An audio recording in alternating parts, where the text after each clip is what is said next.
This is Ion Sullivan. I'm your host, Mike McGuire, joined today, as we are each week, by the chairman and tax collector, Rob Doherty. Oh, that's correct. I had the chairman of the Republican Party and tax collector of Town Bell. Is it kind of a mixed paradox for the Republican chair to be collecting taxes? Well, I don't levy taxes. No. I don't waste tax money. Right. All I do is collect them. That's right. You're not responsible for the mistakes that are made downstream. No, as you know, when I was in office, 4 years of taxes, your taxes went up 3.83% in 4 years.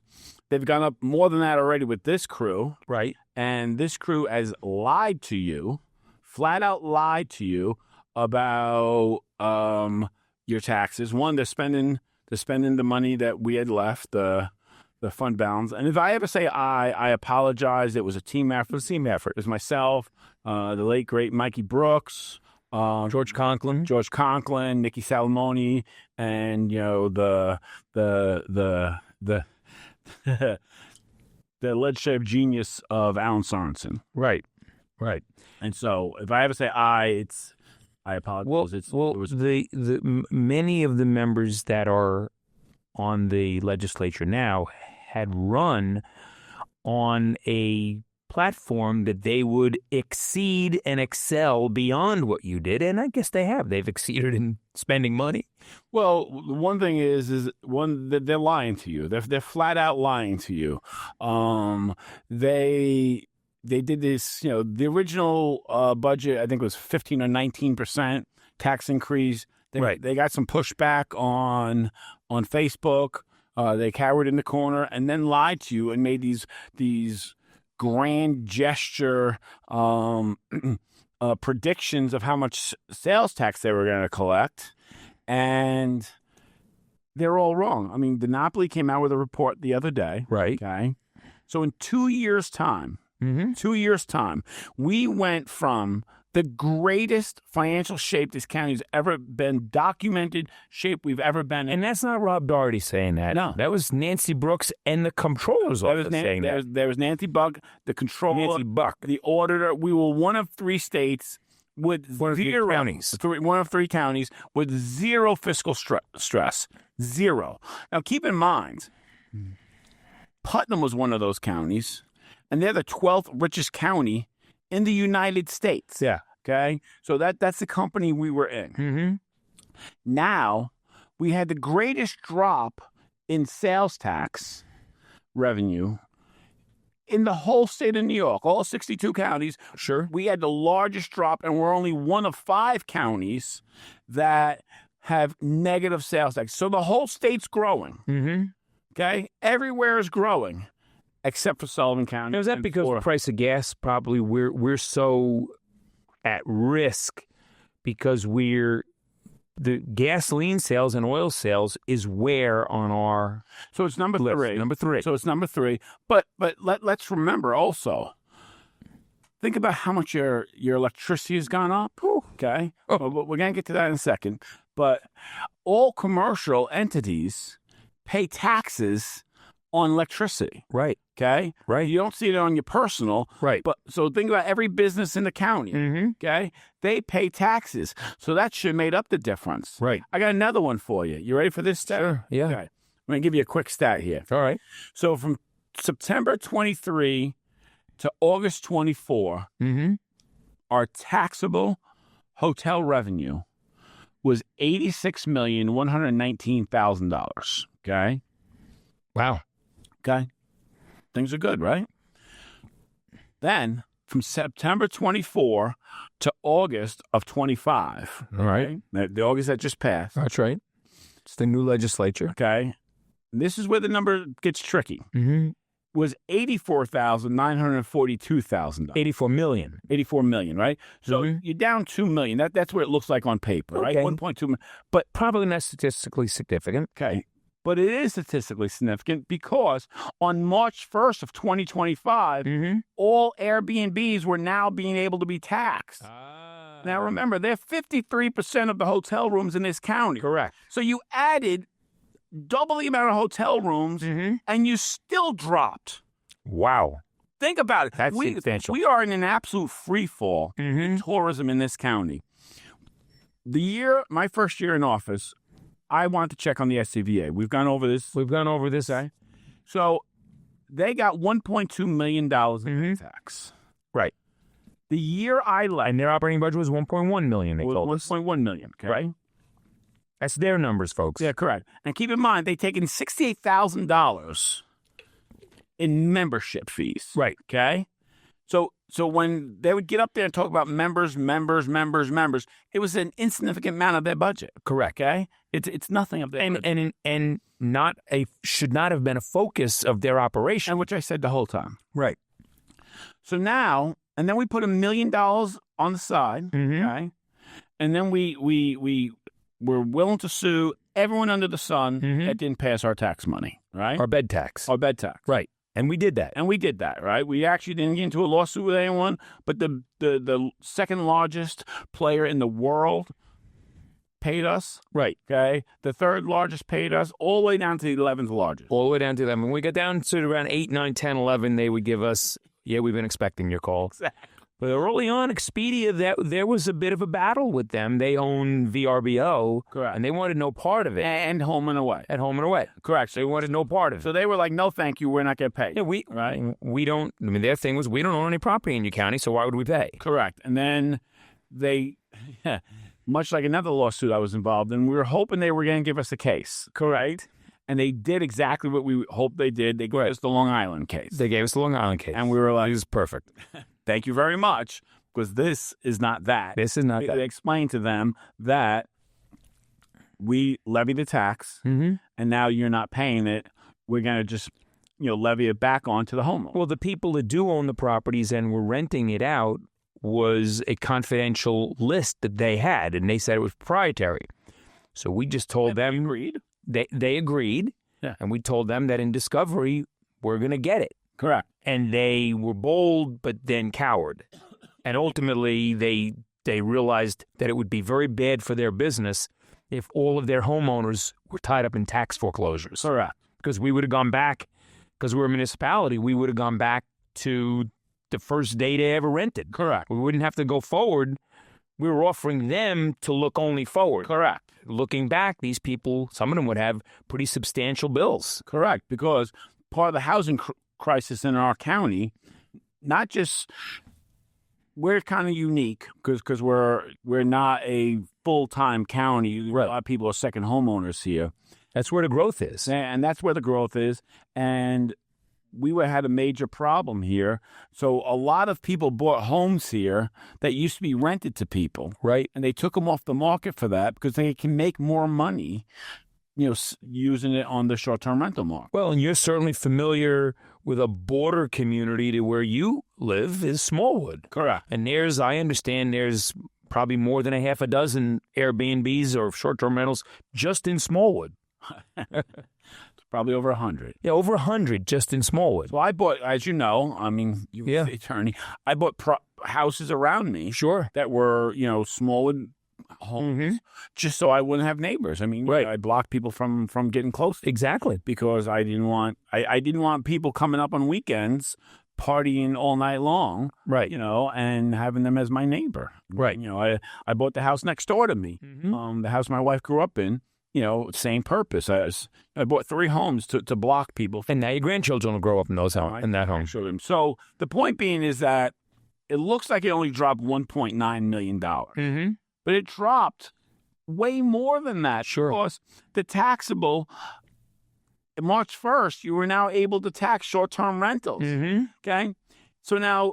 Sales tax. Sales tax. Right. Okay? And the governor fought that for a long time. Correct. So you sit here and then Mark Baez, snake oil salesman that he is, gets on there and he gets in this article and he says, well, when you build an economy on construction, that's a misnomer, okay? Right. And it's a lie, okay? And I'm going to tell you why it's a lie.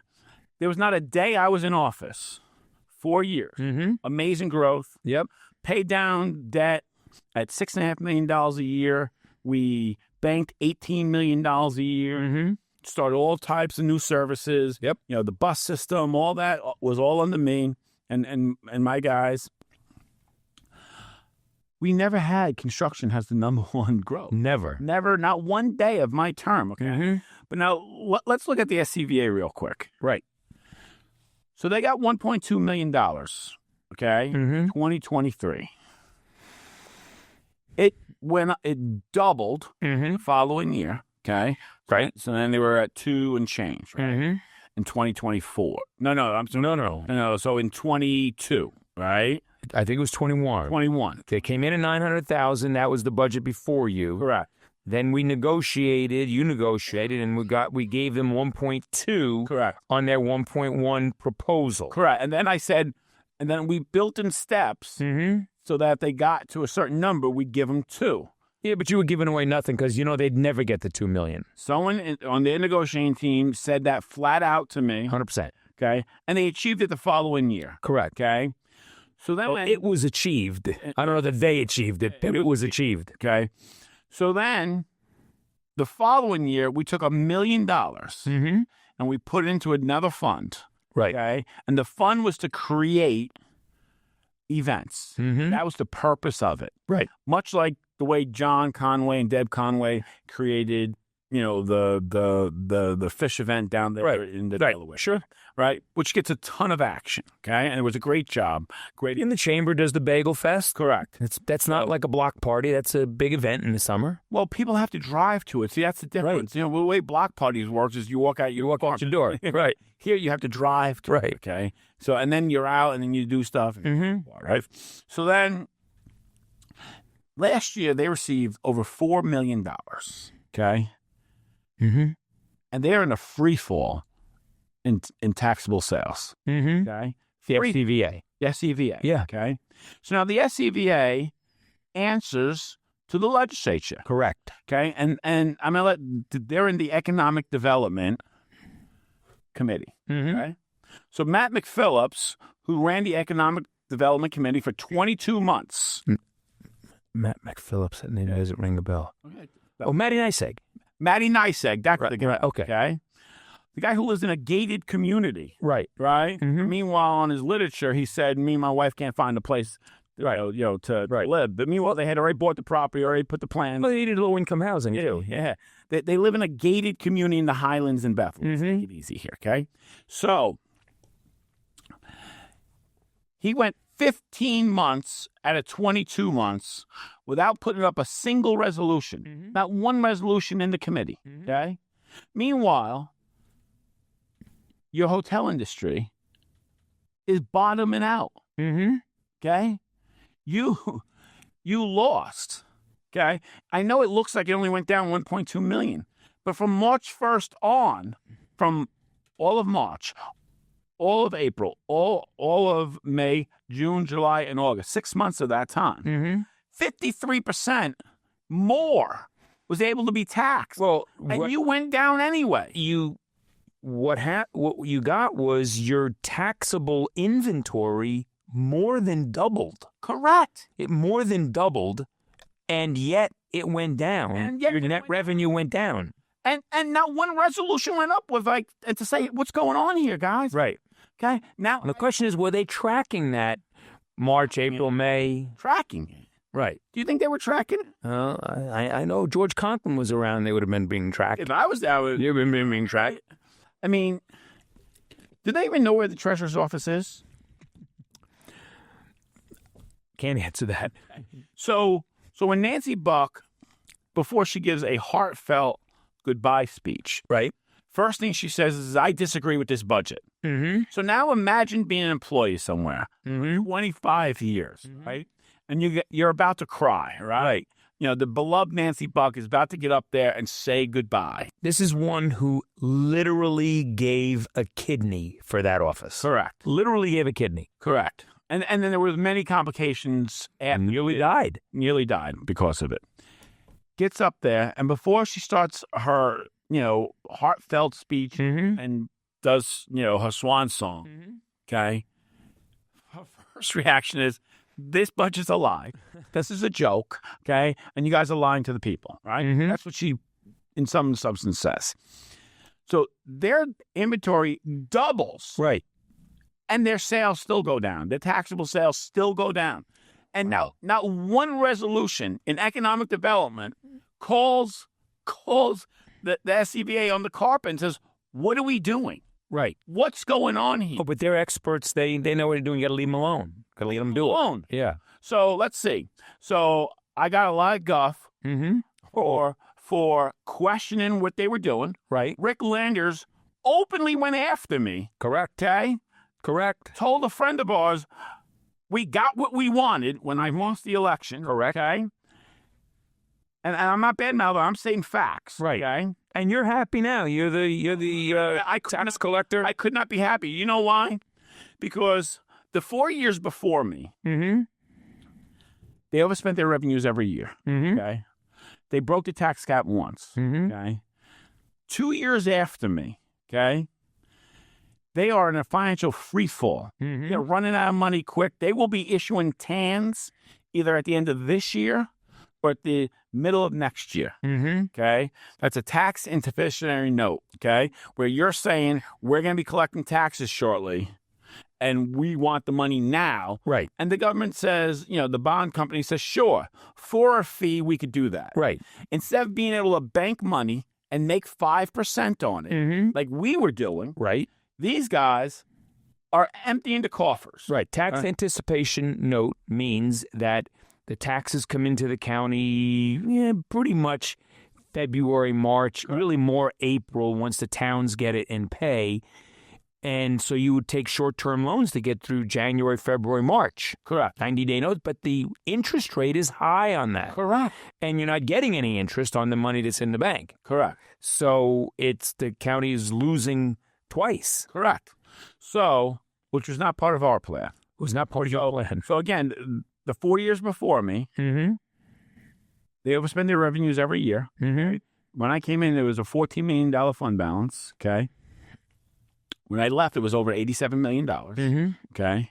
And that was not because of COVID money. We got $14 million in COVID money. I'm sick and tired of this conversation. And that was earmarked for a project at the college and for some road work that had to be Some done. road work, because you have to understand, the people, the legislature before us Mm-hmm. did zero Right. culvert work. Right. Zero. They were bonding for roads, which we don't do anymore, okay? So that road money, that approximately $10 million a year, really never showed up in the budget. Never showed up in the budget, okay? And which is another budgetary shell game. So when you pave roads in an area like ours, there's a lot of road work that goes into it this season before.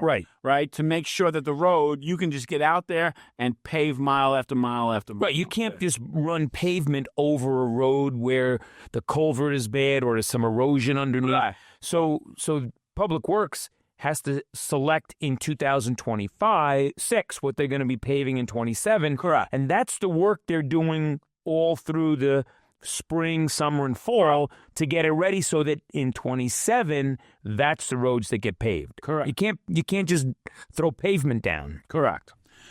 So when they say COVID money, it's just a silly conversation, okay? I get a little annoyed by it because it's just lack of education, or you just flat. And that absolutely was not part of the fund balance because we had to, in order for the college to survive. Correct. Basil, folks, without the project at the college, they have no heat, they have no air conditioning. Correct. So clearly, college would have been done. Would have been over, okay? So that project had to get done. But remember, the COVID money you got as a county, you had to demonstrate losses. Correct. Okay? They didn't just hand you money. Right. Right? You had to demonstrate losses. We had losses involved. Right. So we got $7 million a year for 2 years. Correct. And 1 year we used it with the NYSERDA grant, which Heather Brown was terrific in getting that pulled together. Correct. And so we were able to do the project at the college without tapping fund balance. Correct. And then I remember either yourself or George said to Ed, we're behind on road work. Correct. We both did. Yeah. And he said, Ed, I remember saying, well, we do what we can do with what we got. So here's another little tidbit, right? So George was in charge of management and budget. Okay? Right. So the 4 years before our 4 years, they had not had any management budget meetings going into the budget season. Okay. Well, why would you want to do them then? Okay. So they didn't have any, and they overspent their budget 4 years in a row and bonded out of their mind. Right? They tripled the amount of bonds we had on the books in 4 years. Mm-hmm. They'll say, oh, we had to build a jail. Yeah, but the jail originally was $70 million. You spent $117 million on it. Right. I mean, you screwed the pooch on that one. Mm-hmm. Let's take it easy here, okay? The fact that these guys are going to build a courthouse, you as a taxpayer, you should be frightened out of your mind about that. Right. You're frightened out of your mind about it because they're going to screw the pooch on that one too. Mm-hmm. Well, we had the plan for the courthouse, which would have worked. Correct. And would have solved not only the courthouse problem, but would have solved several other significant problems in terms of housing offices, not housing problems, countywide. And it would have made the county way more efficient and would have allowed us to do more with less manpower expended because it would have brought everybody down to the county seat. See, here's the problem. So, in some comment on Facebook, someone had said, Rob Doherty is not a politician, but he knows the budget. Mm-hmm. And you are correct. I am not a politician. No. I will tell you the way it is. Mm-hmm. I'm not the nicest guy you ever want to meet. I will tell you that right now. But if you want your family to be secure, you want their futures to be secure, I'm your guy every single day. Well, if you want to not lose your home in a tax foreclosure, you want to be able to pay your taxes while still maybe taking your kids to vacation someplace in the summer and being able to go out to eat occasionally. Correct. Then I'm your guy. That's your guy. Right? Yeah. If you want to sit there and say, well, my legislator who lives in a gated community, okay, in a $400,000 home, okay, getting health insurance through the county for his whole family, right? Not through NYSEG that he works for, not through his wife's job. Right. No, through the county. Right. You're paying his health insurance, right? Meanwhile, he works for NYSEG, who is just absolutely bankrupting families in this county. Bankrupting families. Well, you can't sit down at a diner in this county without someone coming up and saying, wow, the electric bills are out of sight. Out of sight. I mean, it's incredible. It's unbelievable. Mm-hmm. Okay? So back to the SCBA real fast. Mm-hmm. So their budget,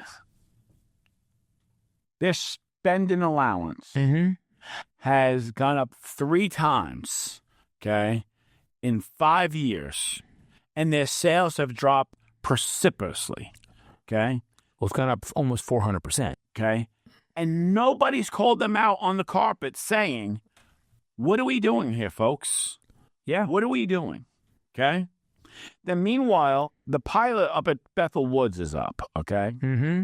And everyone's like, oh, they should pay the full boat. They should pay the full boat. I'm going to tell you what happens if you want them to pay the full boat, folks. They're a 501c3. Right. You know what they're going to say? By the way, we're a 501c3. Have a nice day. We're not paying anything. We're not paying anything. Have a nice day. Right. Okay? And if you don't like that, you know what? Have a nice day. Yeah. Okay? Because there's nothing you can do about it. Right. There's nothing you can do about it. If they're saying we're willing to pay this amount. Right. Okay? And I'm sure that's just an open conversation. Okay? And come back with a reasonable offer. Mm-hmm. I'm sure something could be worked out. Yep. Where they get X amount of dollars. Now, but it's not about, for an entity like that, the key for them, it's not about how much property tax they pay. It's how much sales tax do they generate. Not only that, I think people come in. All taxes that they generate. Of course. I mean, think about all the jobs that they create. Okay. I mean, and the area that they create. Sure. Okay. Now I live in Bethel. Okay. Right. Mm-hmm. Okay. I live on a road that is on the way to Bethel Wood. Correct. Okay. Is it a pain in the neck when there's a concert? I mean, for 15 of the concerts a year, it is a pain. I'm not going to lie to you. It's a pain in the neck. Right. You're basically getting camel through the eye of a needle. I mean that's what's happening. There's always accidents. It's a nightmare. Okay? Well, that's part of the lure of Woodstock. 17B. You have heavy traffic through people coming up for that the day. Some people are on a schedule. They have to get home at a certain time. But I wouldn't have it any other way than having Bethel Woods there. Oh my God! And if you sat down with them and you sat down with the idea, I'm sure you can come up to a reasonable number. Because you know what? If you don't, have a nice day.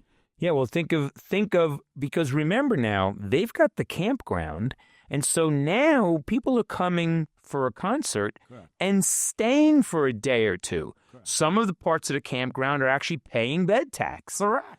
Other parts that people bring their own tents, but they're coming a day early. I want you to think about that also.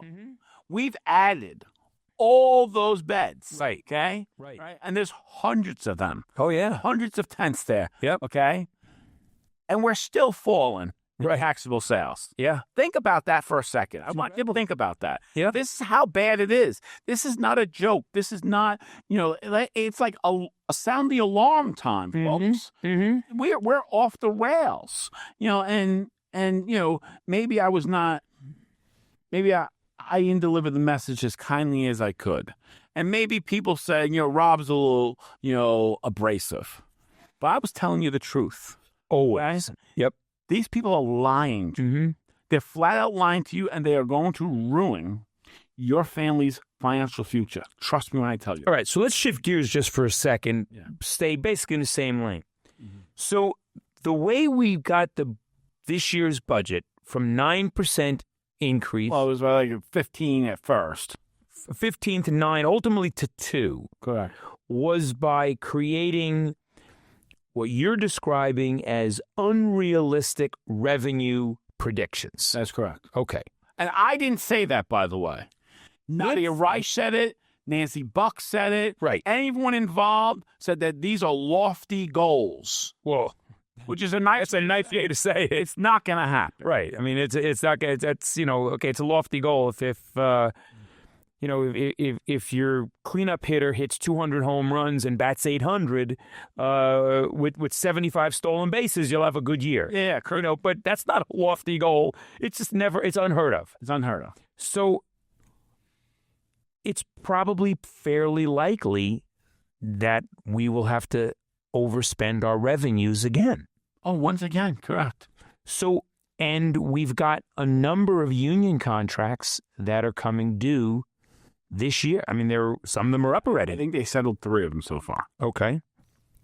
So I know I was speaking to one of the union reps yesterday, just informally. We happened to be both in court waiting, and they were saying that they were involved in the negotiations now. Now, how do we settle these contracts knowing that the light at the end of the tunnel is a locomotive? Oh, and it's coming at you. Yeah. Come at you. So the CO settled, all right? Okay. They didn't get everything they wanted, especially considering the atmosphere, right, of being a CO, which is a very difficult job. But the mandations is down because of the state problems. Correct. We were able to hire a number of state correctional officers. Some of them left, but there's a few still there. Yeah, correct. So your mandations went down. I heard some of the comments from some legislators. Oh, well, you get the overtime. They don't want the overtime. No, they want to go home. They want to go home to their families. Mm-hmm. Okay? I mean, these guys are making $35,000, the legislators, with health insurance. Right. Okay? I mean, and they show up for 15 hours.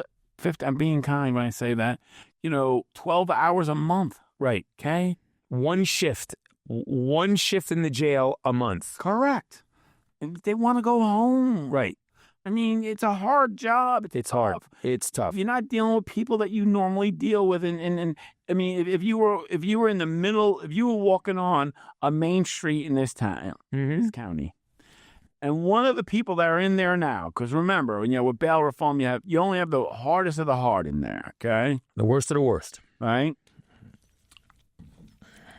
You would walk across the street. Of course. You would avoid the confrontation. Mm-hmm. These people are rooms full of these people. That's all they have to interact with. There's no softies. There's no, Nope. I'm going to take it easy today. No, you are with the hardcore folks. Yep. And murderers and, rapists, we've seen. So the fact of the matter is that the county, the problem is this. They think their job is to, and this is how I viewed it. Mm-hmm. They think their job is to manage the county. Okay? Right. But that is not your job. Your job is to run the county. Right. Okay. And if you don't understand the difference, and they do not understand the difference. No. Okay. I went in there, as you know. Right. I sat in your kitchen, explained what I wanted to do. Yep. Okay. Did I accomplish everything I said I wanted to do? You absolutely did. Well, I will say this to people a little inside baseball. Chairman Doherty kept on his desk for 4 years, and it was getting kind of dog-eyed at the end there, the palm card that he gave out when he ran. That's correct. And he would go down that, and those were the guiding principles that kept him moving forward for 4 years. And I know Mike Brooks, rest in peace, had a similar thing that he wanted with to bringing internet connections countywide. By the way, there was an article in the Democrat. Oh, by the way, kudos to the Democrat. You guys are writing let me tell you, Isabel's doing a great job running that paper as the editor. I was a little shaky on the paper for a little while there. Yep. They were getting a little, telling me their political influence and stuff. She is putting stuff out there. I mean, middle of the road, good stuff for her. I mean, good articles. She has a good crew of reporters. I mean, she's doing a very good job. And I haven't said that all the time about the paper. Right. Well, and that's important because we basically have one newspaper now that the county relies on. It's the paper of record. I mean, because the Record, they're out of business, basically. I mean, they're there, but you take a look at it, you think it's like, the Catskill Shopper now. It's who's out of business. So, all right. So let's continue to talk a little bit about the SCVA. So now I'm not picking on the SCVA. Oh, no, but they're not doing their job. Right. So you're not a marketing company, by the way. But that's all they know. Because how's that working out? Well, apparently not very well, because the sales tax revenue, which is so important, that's what drives our economy, is dropping, even though the county doubled their sales tax inventory. Correct. So you had come up with a plan to have the SCVA continue to do their marketing, and I Love New York, and their influencers, and get which is an important part of the game. All important, create an image approach. Right. Create an image, create some TV work and some print ads that'll make people feel good about our Sullivan County Catskills. And then your part of it was not to erode the SCVA, but to supplement what they were doing by creating events. Correct. People that would come here for whatever kind of an event. 52 events in 52 weeks. Right. That's the game plan. That's what you were looking for. I don't care if it was snowshoeing. Right? If we had the largest snowshoe race, in the state of New York. Right. Okay. Let's do this. Let's do it. The Taylor family has poured a ton of money, into Holiday Mountain. And done a great job. Have done a fantastic job. Okay. They have stuff for the summertime. They have stuff for the wintertime. Right.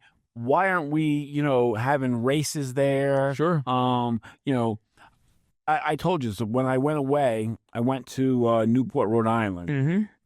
And they had a hockey tournament there, a minor hockey tournament. I think it was 10 to 12-year-olds.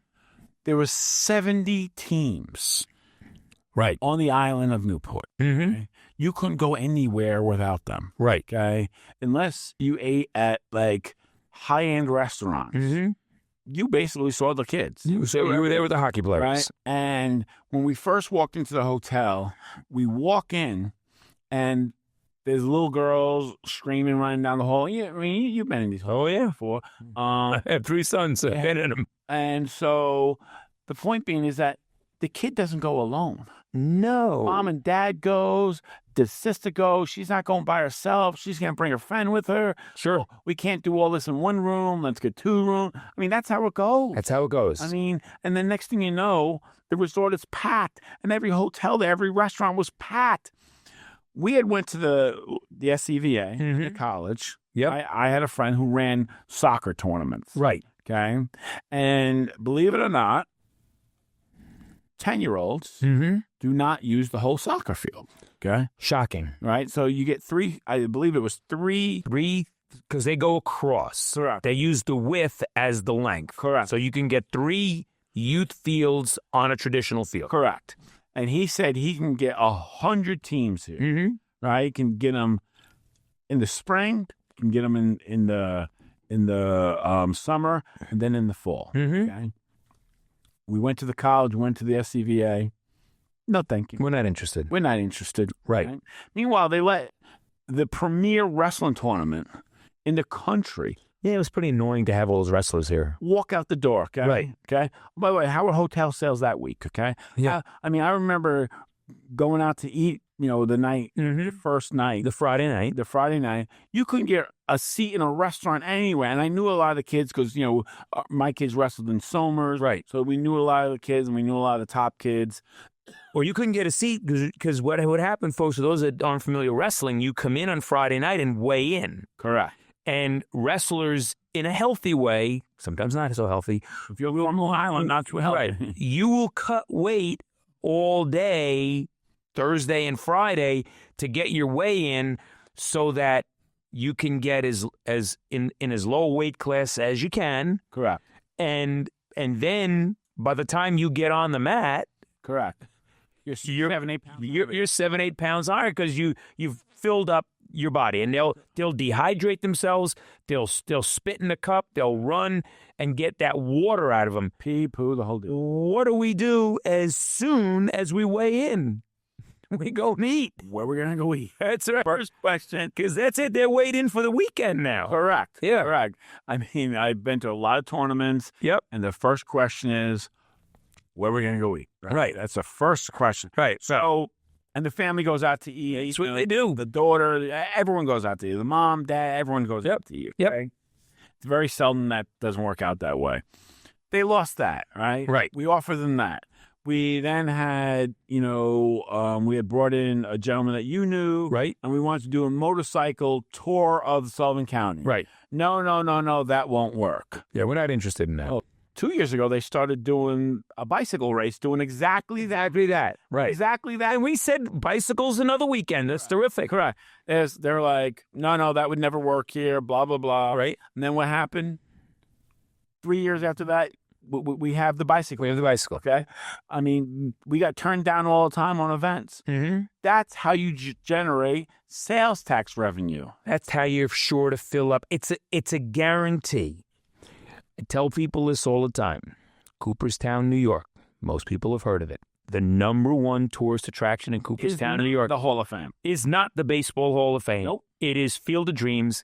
They'll put 100 Little League age teams in there every week. Correct. Every week, all summer long, there'll be 100 teams. You walk up and down Main Street in Cooperstown over by the Hall of Fame, because they'll all go there.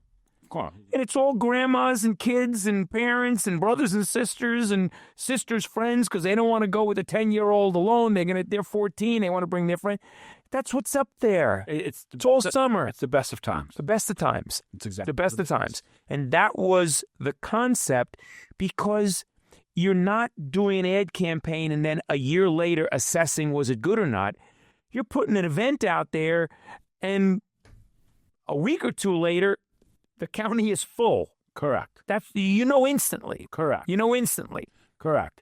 They you take someone like Sims Foster, he has ice fishing contests, he has ice skating contests. Sure. I mean, why can't we do more of that? I mean, Sure. What are we doing? No one's doing anything. Right. Right? No one's done anything in 2 years. No one's held them accountable in 2 years. Correct. And it shows. Absolutely. Okay? It shows. But who pays the price on this? It's the average man and woman That's who's paying. owns the homes. Okay? Not only are you getting hit with their electric bill, and Matty Niceeg's living in the Highlands in Bethel in a gated community. Okay? Don't worry, he's okay. He's okay. Yeah. Right? And you can go to his website. You can go at Matt McPhillips for legislature. They'll tell you, me and my wife couldn't find a home. But meanwhile, they had already owned the home. They were building it. It was under construction. It was under construction while he's lying to you. And then they lied to you again. Okay? So now, the other thing I read in the Democrat the other day, they're doing this $200,000 water study, right? To see how the aquifer is in Sullivan County, okay? They forgot to tell you that I left $100,000 in there, right, for water testing. Right. Okay? And the reason for that was you can't tell people that you have, clean air and fresh water and all this fun stuff. Come on, play up in the Catskills, unless you have fresh water. Any municipality can come and blah, blah, blah, right? You know what they did with that money, right? I assume they use it for the water study. Not one person won an award. Not one municipality won an award to go. Wow. You know why? They took the money out of a reserve fund and put it in general fund, and they spent it. Wow. How about that, folks? That's what these folks are doing, okay? Then they spend another $200,000 and want to get patted on the back when you had half the money in the bank already. Right. These are the same people.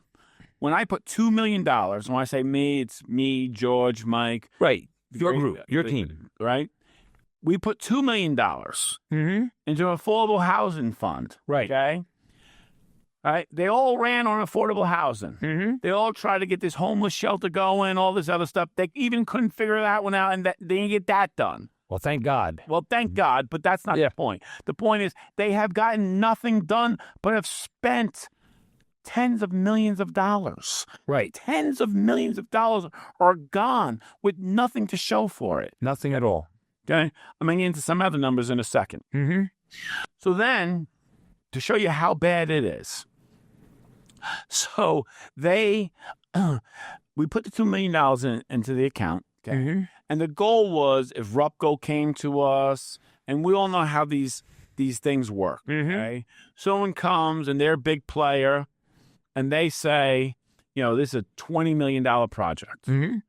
But, you guys have to have skin in the game. Right. Right? Right. And it's usually 10% of the dance, right? We had the money put away for that. Ready to go. Right? So when they sit there and tell you, oh, it's only $2 million, what they don't tell you is, okay, they took that $2 million out of the reserve fund and put it in the general fund and spent it. So you shot at affordable housing, okay? Where are we? 12, 24, 26 months into a 48-month term. Right. Your shot at any affordable housing being done by this legislature is zero. Gone. Is zero. Gone. That's all they've done. All this group has done is enrich themselves. So now, we talked a little bit about the SCVA. We talked a lot about the SCVA. We talked about what your vision was for both the marketing and also the event side. And there was, if you trace the history of Airbnb as a platform, correct, it starts off in New York City, and it's an unregulated, unorganized, informal, we're going to be away for the weekend, you can stay in our apartment. That's the way it starts. And now it has grown, and it's an industry in this county. I agree. And you saw this coming in 2021. I saw this in 2020. I told Sims Foster that the rise of the western side of the county is going to be through Airbnbs. Right. That's why I said to him, and that's why we went all in and spent millions of dollars, okay, and waited on this grant for for 4 years for broadband. Because we understood that people were not going to come up from the city. Right. 2023. and have their phones not work, not have their laptops not work, their iPad. People have to keep working. My brother-in-law is the cybersecurity guy for a very well-known banking company. Okay.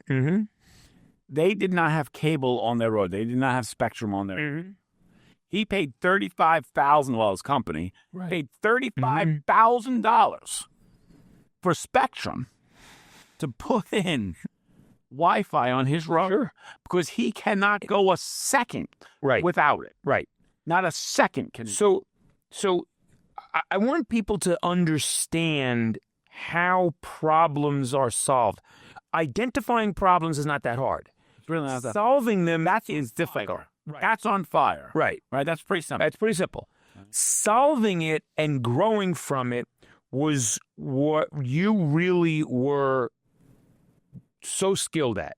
So when you looked at the SCVA, you said, we need more revenue so that we can then do the event side of it without hurting the SCVA. Right. And then the events, we didn't have enough hotel rooms. And the reality is that you have sons at the ages of my sons. They don't think about Holiday Inn and Howard Johnson's and Ramada. They think about Airbnb. Correct. So you said, we've got to be getting this bed tax revenue, and you charged the county attorney's office with getting these people online, knowing we had a number of them. And then you realized that as the pandemic was coming and people were buying homes, taking them out of the rental market and putting them on the Airbnb market, and Walter Garigliano gave us a lot of information about this. You said... He gives us a lot of information about a lot of things. You then said, okay, these have to be regulated because we don't need fire traps where 12 college kids come up for a weekend. Right. So we want to standardize what the home would have. Right. And in the meantime, the towns were coming after us for sales tax revenue, and you were like, wait a minute, we can take this Airbnb situation and we can make it a revenue generating force for the towns. One of the things that Tom Bowes and I disagreed upon was sharing sales tax. Okay. And I had flat out said, and I've said this to him very recently. Sharing sales tax revenue is a recipe for disaster. Sure. Okay. Because as you can see, it fluctuates up and down.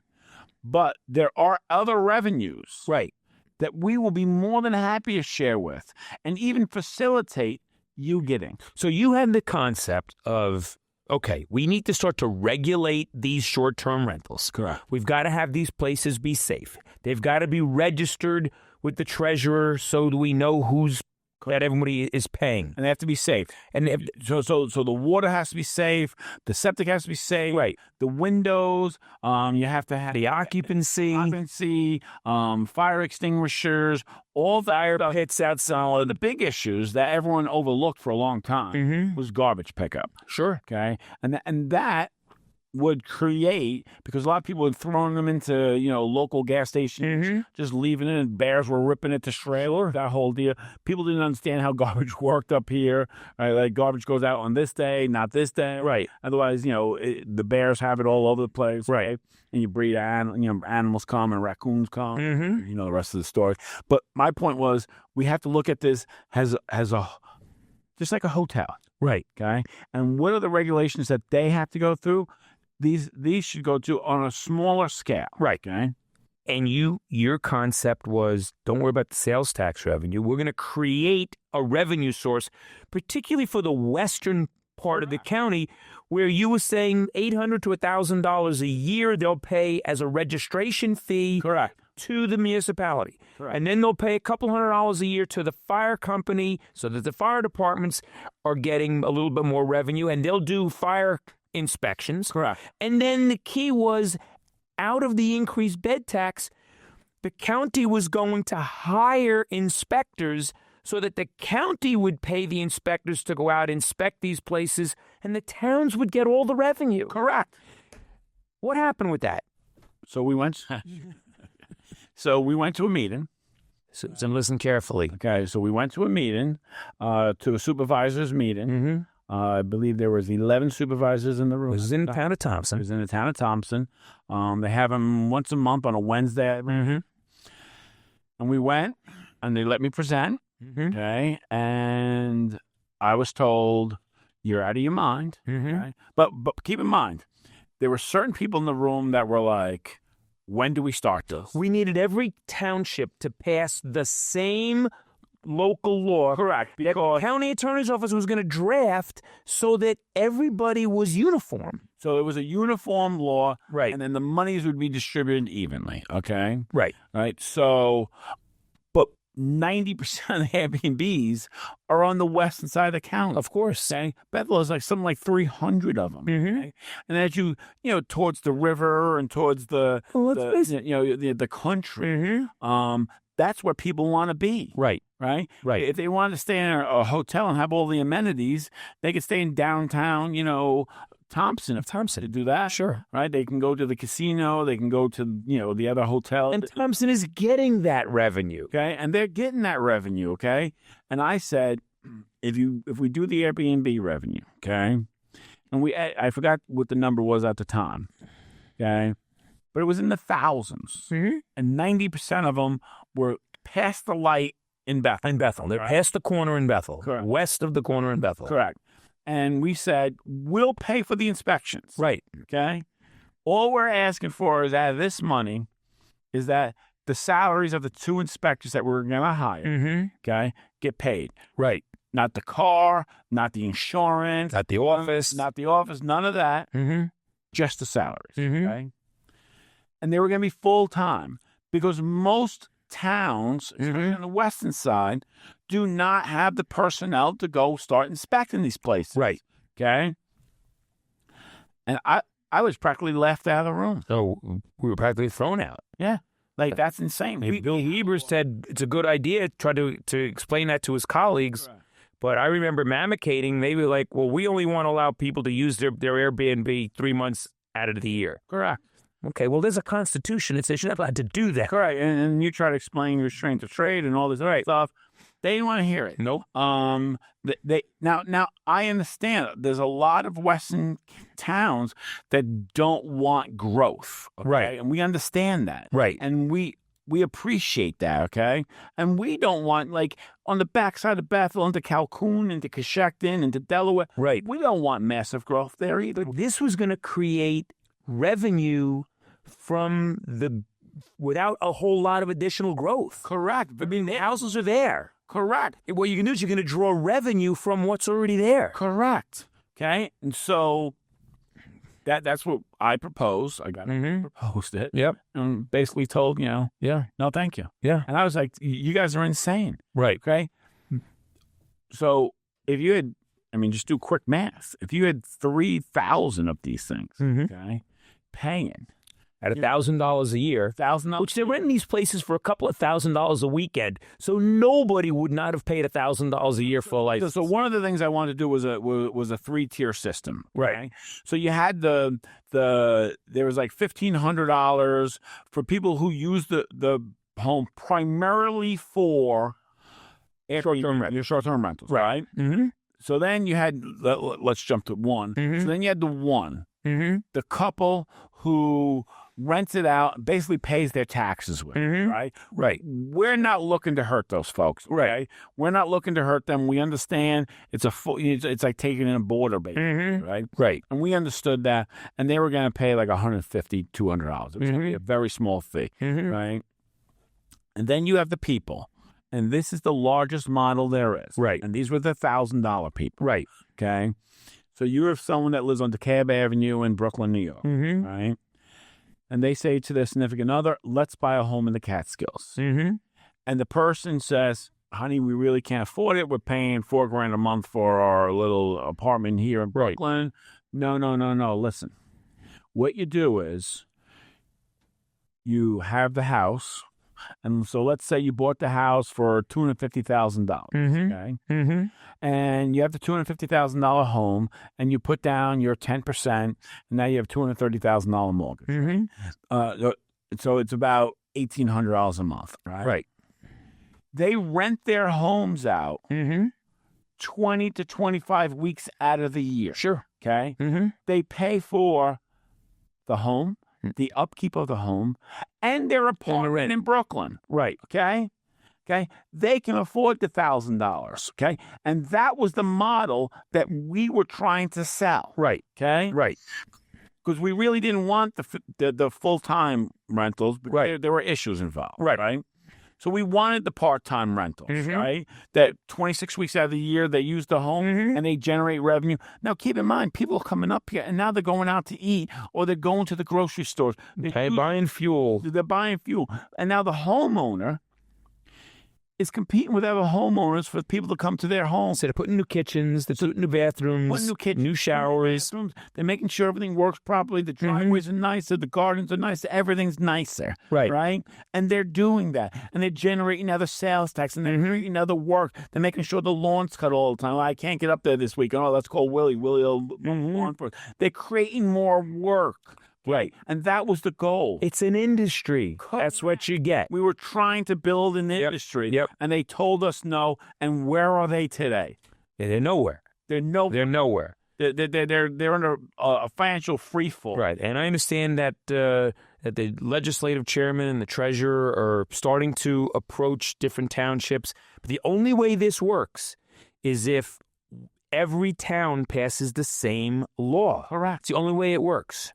Well, we'll keep an eye on that. We'll keep an eye on what's going on in the county as we move forward. Say one thing. Yeah, right. The conservative chairman, Ed Magelton, passed away. Suddenly and tragically. Oh, it's unbelievable. 54 years old. I understand death all too well. It's very young. I wrote a nice tribute to him. You wrote a lovely tribute to him. I send my condolences to him and his family. Anytime in our representative republic that you lose a voice, we all get hurt by that. Sure. And so again, I'd like to send my condolences to his whole family. And it's a very unfortunate situation. On behalf of everyone here at Eye on Sullivan, we certainly send our condolences to Ed's family. We wish them,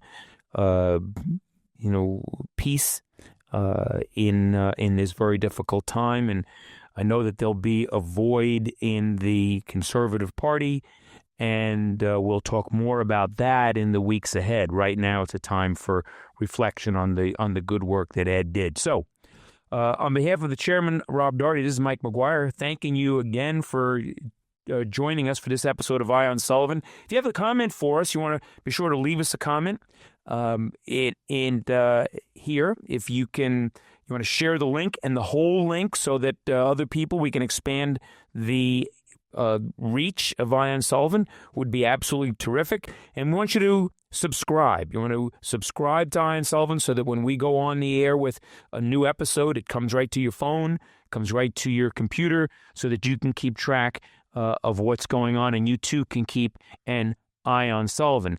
And if you're watching us on YouTube, be sure to smash that like button and help us out as we get up to 1,000 people in the audience. We will be able to live stream and get your involvement in the show. If you have an idea for a guest that you want to hear, or if you have somebody that views the world differently from the way Rob or myself does, then be sure to come on in. Let us know. We'll be happy to have you on, and we can debate the issues that are important to Sullivan County. So, on behalf of the chairman, Rob Daugherty, this is Mike McGuire thanking you for joining us for this episode of Eye on Sullivan. We'll be back next week with another edition. Have a great week, folks.